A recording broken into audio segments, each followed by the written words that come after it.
تحریر غازی مصنف سید سلیم عباس عرف ابو شجاع ابو وقار قسط نمبر 30۔ تفتیشی ٹیم کے اس ممبر نے جو میرے لیے اسپرین کی گولیاں اور آئیوڈوکس لے کر آیا تھا اور چائے اور بسکٹ منگوانے کا اہتمام کیا تھا، اپنی ہمدردانہ ملاقات میں ہی مجھے فرار کرانے کے لیے اپنا سب سے بڑا کارڈ شو کر بیٹھا تھا۔ اس نے اپنے مسلمان ہونے اور مجھے راز بتانے کی عوض اپنی ترقی پانے کا اظہار کیا تھا۔ میں اس کی باتیں بہت غور سے سنتا رہا اور ساتھ ساتھ چائے بھی پیتا رہا۔ اب مجھے اپنے پتے ترتیب دینے تھے۔ اس نے بات ختم کی تو میں نے کہا کہ اس دکھ اور مصیبت کی گھڑی میں ایک ہمدرد مسلمان کا مل جانا میرے لیے کسی نعمت سے کم نہیں۔ آپ کی ہمدردی گویا مجھ میں روح پونکتی ہے۔ مجھ سے اب تک تفتیش کے دوران جو کچھ پوچھا گیا میں نے بتا دیا۔ مجھے اپنی طرف سے تو بولنے کا موقع ہی نہیں دیا گیا۔ میرے پاس جو معلومات ہے وہ بھارت کے لیے بہت کارآمد ثابت ہو سکتی ہے۔ میں نے تو پہلے ہی روز اپنی گرفتاری پر ہتھیار ڈال دیے تھے۔ میرے داڑھ نکل جانے کے بعد میری آخری امید بھی ختم ہو گئی تھی۔ اس لیے میں نے ارادہ کیا کہ آپ لوگوں سے پورا تعاون کروں گا۔ آپ مسلمان ہیں اور میری مدد کرنا چاہتے تو میں آپ کو یقین دلاتا ہوں کہ نہ صرف آپ سے تعاون کروں گا بلکہ اگر میری بات مانی گئی تو 20 جون کو ریلوے اسٹیشن پر ایک پاکستانی کانٹیکٹ کو بھی پکڑوا دوں گا، بشرطیہ آپ نے میری گرفتاری کی خبر ریڈیو اور پریس کو نہ دی ہو۔ اگر وہ 20 جون کو نہ آ سکا تو پھر وہ 22 جون کو مجھے وہیں پر ہر حال میں ملے گا۔ میں تو آپ کے ساتھ پورا تعاون کرنا چاہتا مگر میرے اس تعاون پر میرا جو حشر کیا گیا ہے وہ آپ کے سامنے ہے۔ مجھے یقین ہے کہ میری دی ہوئی معلومات اتنی اہم ہوگی کہ آپ کی ترقی یقینی ہوگی۔ میری باتیں سن کر تو اس کی باتیں کھل اٹھی۔ میں نے سلسلہ کلام جاری رکھتے ہوئے کہا کہ میرے سر پر مسلسل چوٹیں لگنے کی وجہ سے میری دماغی حالت ایسی نہیں رہی کہ آئندہ 24 گھنٹوں کے لیے میں کوئی بیان دے سکوں۔ میں آپ کو مایوس نہیں کروں گا ورنہ دوسری صورت موت تو مجھے نظر ہی رہی ہے۔ تو پھر میں کیوں غداری کا لیبل اپنے اوپر لگاؤں؟ اس نے میرا ہاتھ دبایا اور کہا کہ میں پوری کوشش کروں گا کہ 24 گھنٹوں کے لیے تم کو آرام کا موقع مل جائے۔ پھر ذرا قریب ہو کر بولا کہ اگر تمہیں نماز پڑھنے والا کپڑا اور قرآن اس کا لفظ قرآن تا چاہیے تو میں بھجوا دیتا ہوں۔ میں نے کہا یہ تو آپ کی بڑی کرم نوازی ہوگی، مجھے سگریٹ اور ماچس بھی چاہیے، اگر ہو سکے تو وہ بھجوا دیجیے۔ سب چیزیں بھیجنے کا وعدہ کر کے وہ چلا گیا۔ اس کے جانے کے بعد مجھے ہنسی آ گئی کہ ایک جائے نماز کو نماز پڑھنے والا کپڑا اور قرآن کو قرآن کہنے والا ایک ڈیمائی کا مسلمان ہی ہو سکتا ہے۔ خیر، شام کو میرے لیے ایک جائے نماز، ایک قرآن ترجمہ والا اور بڑا اچھا کھانا اور سگریٹ کے 2 پیکٹ اور ماچس میرے لیے بھیجے گئے۔ میں نے کھانا کھایا، وضو کیا اور عشاء کی نماز پڑھی۔ میرے جیسے ہی عمل مسلمان کے لیے اللہ نے فرمایا ہے کہ جب ہم ان کی رسی کھینچتے ہیں تو لمبی لمبی دعائیں مانگنے لگتے ہیں۔ میں نے بھی نماز کے بعد اتنی خشوع و خضوع کے ساتھ دعا مانگی کہ ایسی زندگی میں پہلے کبھی نہیں مانگی تھی۔ دعا کے بعد مجھے ایسا سکون ملا اور مجھے محسوس ہوا کہ میں اکیلا نہیں ہوں، کوئی میرے ساتھ ہے اور میری قسمت کا فیصلہ ڈیمائی کے ہاتھوں میں نہیں بلکہ ذاتی باری تعالیٰ کرے گی۔ اور وہ رات میں نے بڑے سکون سے گزاری۔ صبح ناشتے میں حلوہ پوری ملی۔ ناشتے کے بعد بوضو ہو کر میں نے تلاوت کرنا شروع کر دیا اور پھر تلاوت کرنے کے بعد دن کا باقی حصہ رات کو ہونے والی تفتیش کے جوابات دینے کے بارے میں سوچنا اور ترتیب دینا شروع کر دیا۔ اسی سوچ میں رات ہو گئی۔ آدھی رات کو گارڈ مجھے پھر لینے کے لیے آ گئے۔ پہلے کی طرح مجھے انٹروگیشن میں پہنچا دیا گیا۔ اس دفعہ ٹیم میں وہ مرکزی افسر نہ تھا جس کے حکم پر مجھے تشدد کیا گیا تھا۔ اس بار ٹیم کے ممبران تقریباً شرافت سے پیش آئے۔ رسمی سی مختصر گفتگو اور مجھے سگریٹ دینے کے بعد ٹیپ ریکارڈر آن کر دیا گیا اور اس بار ٹیم کی سربراہ وہی تھا جو گزشتہ رات میرے پاس سیل میں آیا تھا۔ اس نے کہا کہ شروع سے لے کر بھارت میں اپنے قیام اور گرفتاری تک سب بیان کرو۔ میں نے پہلے والی رٹی رٹائی داستان سنانی شروع کر دی۔ بھارت میں 2 سال قیام اور سروے پر آ کر انہوں نے کہا کہ 2 سال تم سروے ہی کرتے رہو یا اس کے پس پردہ تمہارا کوئی مشن بھی تھا؟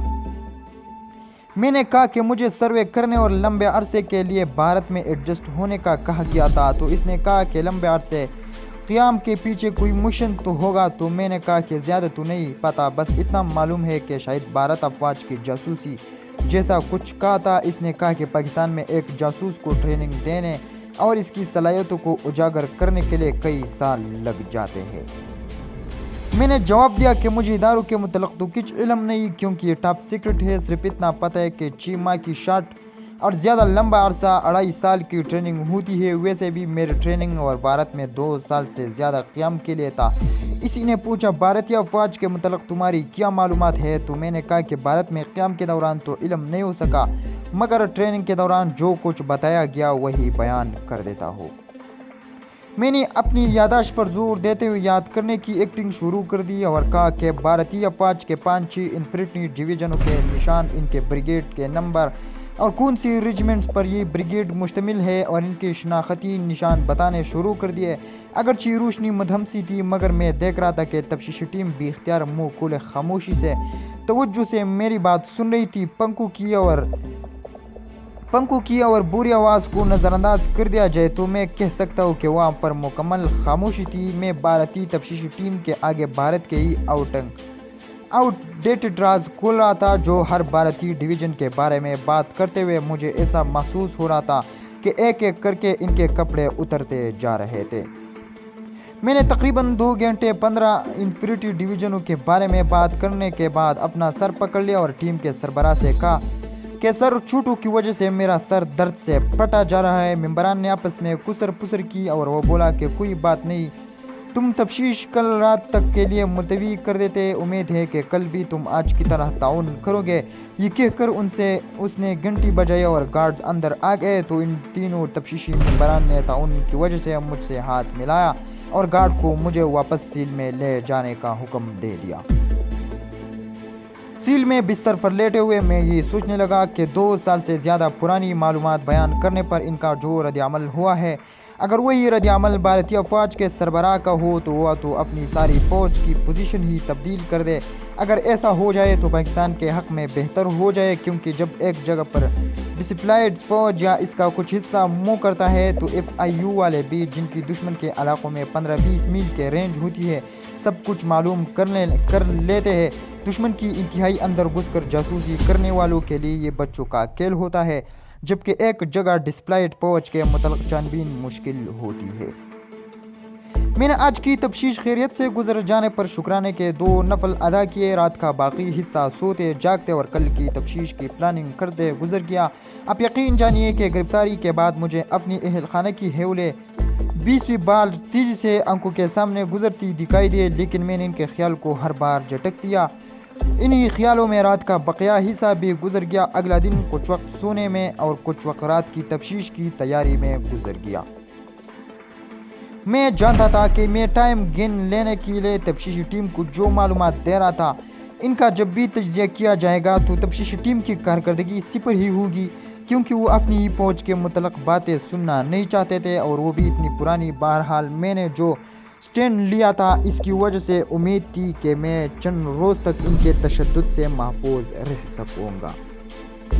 آدھی رات کے بعد مجھے پھر تفتیش والے کمرے میں پہنچا دیا گیا۔ کل والی تفتیشی ٹیم وہاں پہلے ہی موجود تھی۔ سوالات کا سلسلہ شروع ہوا تو میں نے کہا کہ مجھے جو کچھ دورانی تربیت بتایا گیا اس کے مطابق بھارت کا 1 آرم ڈویژن جھانسی کے قریب اسٹیشن ہے۔ اس آرم ڈویژن کے علاوہ نمبر 10 انڈیپینڈنٹ آرم بریگیڈ، جو بذات خود ایک ڈویژن کے برابر ہے، اور اس میں روسی PT-76 اور فرانسیسی AMX-13 ٹینک ہے، جنہیں آپ نے 71 کی جنگ میں مشرقی پاکستان میں استعمال کیا تھا، اور سقوطی ڈاگا کے بعد آپ نے انہیں فاضلکہ سیکٹر میں لے آئے۔ لاہور سیکٹر میں آپ نے سکھ لائٹ انفینٹری ریجمنٹس اور پنجاب ریجمنٹس کو ڈپلائی کیا ہوا ہے۔ آپ کا 39 موٹیٹیو ڈیو، جس کا ہیڈ کوارٹر پونا میں ہے، اسے جموں کے نزدیک ڈپلائی کیا ہوا ہے، اور جھانسی کے قلعے میں آپ کا بہت بڑا ایمونیشن ڈپو ہے۔ میں خاموش ہوا تو انہوں نے سوال کیا کہ ایئر فورس اور نیوی کے متعلق تمہاری کیا معلومات ہے؟ میں نے کہا آپ کے aircraft carrier Vikrant Harrier اور کنیرا جہاز ہے۔ 65 کی جنگ کے دوران پاکستانی عبدوس غازی نے آپ کے ایک بریگیڈ بیاس کو ڈبو دیا تھا، اور آپ نے ایک دوسرے بریگیڈ پر بیاس کا نام لکھ کر نیشنل اور انٹرنیشنل پریس کو اس نے بیاس بریگیڈ پر اثرانہ دیا، اور یوں پاکستان کے دعوے کو جھوٹا ثابت کرنے کی کوشش کی۔ میں نے انہیں کہا کہ یقیناً میری باتیں تلخ ہوگی، لیکن آپ نے کہا ہے کہ جو کچھ بھی مجھے معلوم ہے وہ آپ لوگوں کو بتا دوں۔ اس لیے میں نے یہ باتیں آپ کے سامنے بیان کی ہے۔ میں نے تقریباً 3 گھنٹے ان کے سوالات کے جواب دیا۔ وہ بار بار مجھ سے پاکستان کی دفاعی افواج کے متعلق سوال کرتے تھے اور ہر بار میرا ایک ہی جواب ہوتا تھا کہ آپ اچھی طرح جانتے ہیں کہ آپ جو بھی ایجنٹ پاکستان بھیجتے ہیں ان کو اپنی دفاعی افواج اور دیگر دفاعی باتوں کے بارے میں بریف نہیں کرتے، یعنی پاکستانی افواج کے متعلق میری معلومات صفر ہے۔ میں نے انہیں کہا کہ ایک پاکستانی ایجنٹ کا دہلی میں مجھ سے رابطہ ہے، مجھے یہ تو نہیں معلوم کہ وہ رہتا کہاں ہے اور اس کا مشن کیا ہے، کیونکہ ہمیں ایک دوسرے سے بات چیت کرنے کی اجازت نہیں ہے۔ میرا کام صرف یہ کہ پاکستانی کوریئر جو ڈاک لاتا ہے اسے ریسیو کرنا، اس کی ڈاک اور اس کے لیے بھیجے گئے پیسے اسے دینا اور اپنی ڈاک اور پیسے اپنے پاس رکھنا۔ 20 جون کو ٹھیک دن 10 بجے مجھے اسے سبزی منڈی ریلوے اسٹیشن پر اسے ملنا ہے۔ اگر کوریئر ڈاک اور پیسے لایا تو اسے اس کی ڈاک اور پیسے دینے ہیں۔ اگر 20 جون کو وہ مجھے دن 10 ساڑھے 10 بجے کے دوران کسی وجہ سے نہ ملا تو 22 جون کو ٹھیک اسی جگہ وہ مجھے ضرور ملے گا۔ اگر آپ 20 جون کو آپ مجھے وہاں لے چلے تو میں اسے پکڑوا سکتا ہوں۔ ممکن ہے اس کا کوئی گروپ بھی ہو اور آپ اس کے ذریعے اس کے گروپ تک بھی پہنچ سکتے ہیں۔ اور میں نے انہیں کہا کہ گرمی اور خون کی وجہ سے اس کے کپڑوں سے بدبو آنی شروع ہو گئی ہے، اگر ہو سکے تو میرے ناپ کے ایک قمیص اور پاجامہ مجھے دے دے۔ اس کے علاوہ 20 جون کو اگر اس ایجنٹ کو پکڑنا چاہتے ہو تو میرے پہنے ہوئے کپڑوں کو دھلوا کر پریس کروا دے۔ اگر ڈاک میں پاکستان سے رقم بھی بھیجی گئی تھی تو اس میں سے 5000 روپے بھی مجھے دے دے تاکہ میں رقم دینے کے بہانے چند منٹ کے لیے اسے روک سکوں اور اس دوران آپ اسے گرفتار کر لیں۔ چونکہ رقم آپ اس سے برآمد کر لیں گے اس لیے اس کے پاس اس کے سوا کوئی چارہ نہ ہوگا کہ وہ اپنا پاکستانی ہونے اور اپنے مشن کے متعلق آپ کو بتا دے۔ میری گواہی اور اسے راہ راست پر لانے کی کوشش بھی آپ کے کام آ سکتی ہے۔ میں نے بات ختم کی تو انہوں نے کہا کہ کل وہ آپس میں مشورہ کر کے بتا دیں گے۔ جب وہ اٹھنے لگے تو میں نے کہا کہ ایک بات اور آپ کو بتانا بھول گیا تھا کہ 20 جون کو آپ کو وہاں مجھے لے جانے کا پروگرام بن جائے تو ایک سبز رومال بھی مجھے دیجیے گا جسے میں دائیں کلائی پر باندھ لوں گا۔ یہ میرا اور اس آدمی کا سب ٹھیک کا سگنل ہوگا۔ خطرے کی صورت میں سرخ رومال استعمال کیا جاتا ہے۔ میری سب باتیں انہوں نے تامل سے سنی اور مجھے واپس سیل میں بھیج دیا۔ سبزی منڈی ریلوے اسٹیشن پر نہیں مجھے کسی کانٹیکٹ سے ملنا تھا اور نہیں اسے 5000 روپے دینے تھے۔ یہ سب میں نے وہاں سے اپنے فرار ہونے کے لیے پلان بنایا تھا۔ جن قائرین نے دہلی کا ریلوے اسٹیشن دیکھا ہے انہیں بخوبی علم ہوگا کہ گھنٹہ چوک سے اسٹیشن کی طرف جو سڑک جاتی ہے اس پر ایک پرانا سنیما ہاؤس بھی ہے۔ پلیٹ فارم کے باہر ریلوے اسٹاف کے کوارٹر اور رکشہ ٹیکسی اسٹینڈ بھی ہے۔ پلیٹ فارم میں داخل ہو جائے تو دائیں طرف اسٹیشن ماسٹر کا دفتر اور ویٹنگ روم وغیرہ ہے اور دائیں جانب ایک چائے اسٹال اور ایک بک اسٹال ہے۔ تقریباً اسی جگہ پر اوور ہیڈ برج بنا ہوا ہے۔ اس پل کی دوسری جانب ایک سڑک ہے جو 90 ڈگری کے زاویہ بناتی ہوئی تقریباً 100 میٹر دور سبزی منڈی کی مین سڑک سے جا ملتی ہے۔ اس اسٹیشن پر 2 مین ریلوے لائن کے علاوہ 8-10 لوپ لائن ٹی ٹی ہے جو بیشتر اوقات مال کے ڈبوں کی شفٹنگ مال اتارنے اور چڑھانے کے لیے مال ڈبوں سے بھرتی رہتی ہے۔ میں نے اسی اوور ہیڈ برج کے دوسرے جانب والے حصے میں اپنے کانٹیکٹ کو ملنا تھا۔ تفتیشی ٹیم کو میں نے ایسی مفصل پلاننگ کر کے دی تھی جیسے میں اپنے مشنوں کے لیے کیا کرتا تھا۔ صرف اپنے فرار کا منصوبہ انہیں نہیں بتایا تھا۔ مجھے صرف ایک بات کا خدشہ تھا کہ تفتیش کے دوران میں نے علی گڑھ کا نام لیا تھا مگر میں کبھی بھی علی گڑھ نہیں گیا تھا اور وہی مجھے وہاں کے ہوٹلز کے بارے میں علم تھا۔ مجھے بس یہی خدشہ تھا کہ اگر تفتیشی ٹیم نے مجھے علی گڑھ کے بارے میں پوچھ لیا تو بنا بنایا کھیل بگڑ سکتا ہے۔ لیکن میرے پہلے بیان کو نہ ریکارڈ کیا گیا اور نہ ہی لکھا گیا تھا اور نہ ہی میں نے اس کے بعد علی گڑھ کا دوبارہ کسی بھی تفتیش میں نام لیا تھا۔ لیکن تیر کمان سے نکل چکا تھا، اب کیا ہو سکتا تھا؟ دوسری تشویش مجھے ڈی ایم آئی والوں کا حاصل کردہ ڈاک سے تھی، کیونکہ اکثر ہمارے گھروں سے ہمارے لیٹر آ جاتے تھے۔ نام کو روشنائی سے بالکل کالا کر دیا جاتا تھا اور ہر لیٹر پر نمبر لکھ دیا جاتا تھا، مثلاً 1 2 3 4 5۔ اسی طرح میں نے اس بارے میں یہی سوچا کہ اگر ایسا ہوا تو میں کہوں گا کہ یہ سارے خطوط ان لوگوں کی ہے۔